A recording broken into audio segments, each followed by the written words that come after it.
First of all, I'm going to shake your hand. I know it's been a bit of a rocky year. David, welcome to the show. So let me map out the trajectory of a motorsport career. So you start in karting, you dominate, you climb the ranks quickly, then you take a few years off to start an internet-based company to then fund your own return back into racing. You land one of the coolest jobs in one of the coolest series in the world. Is that how it's normally done? Or is that just you? That's just me in this situation. Excuse me.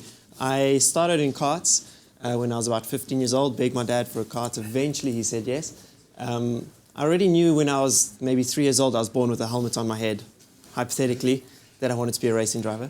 And then by the time I was 23, I ran out of money to do karting. I'd peaked at the World Championships. I finished 6th there, but I had nothing left. So I realized that this sport requires a lot of funding. I couldn't find it locally. So you can see the pain in your eyes, the exactly. drama.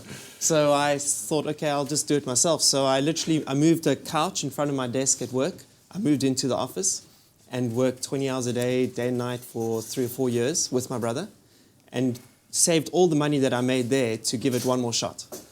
And then, of course, you have to take that shot and being able to re-enter. I mean, how much driving were you doing over that period? How did you keep yourself at the level that you need to be to now race in the GT series in one of the most competitive, sort of leagues in the world? So I used a lot of, I'm not joking, PlayStation, and specifically a game called Gran Turismo.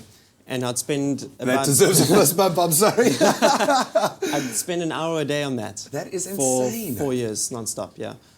So, and then that prepared me really well, because I only had enough money for one race to do in Italy. I was cold calling teams, and the one in Italy eventually said, yes, come with. Come on. Yeah, it was like that. It was like this old, guy called Giovanni, 70 years old, and like real mafia style, like experienced guy. So I got in the car and it felt, the track I knew from video games, and the car had a similar feeling from video games. So don't think now that you can go out and start a career in motorsport because you played Gran Turismo. Yeah. But explain to us, very different feeling behind a PlayStation console and getting into one of these incredible machines. What is it like racing in this series? It's unbelievable. For me, it truly is everything that I live for.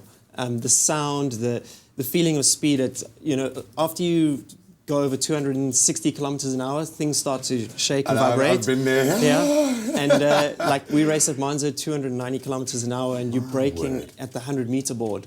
So you're braking down to 80 kilometers an hour in less than 100 meters, and it's that feeling on its own. Every time you get to the braking zone, you're like, is this thing going to stop? And when it does, it's just incredible. Like your eyes literally, if you see like the onboard footage, you see the seatbelt like move forward like that. The pupils dilating. So very quickly, you're back out of the country later today. Yes. Where do you stand in the season this far? A bit of a frustrating one. Yeah, we've been quick. I qualified in pole position at Silverstone in the UK in the last race, and third in Monza. However, we've had an engine failure and a clutch failure. So we actually haven't finished a race yet, and I'm yet to do a lap. But now we go to France. It's a 6-hour race. I'll drive for the first 2 hours. And let's hope that this time I'll be able to complete a lap in the race itself. Will we see you in Le Mans at some stage, do you think? That's my dream. That's where this all came from. I was watching Le Mans and I wanted to get it going, so hopefully. Oh, we will watch that space. David, thank you so much for joining us. Thanks for squeezing us in, man, and all the best of luck for the rest of the season. That is inspiring stuff on your Feel Good Breakfast show.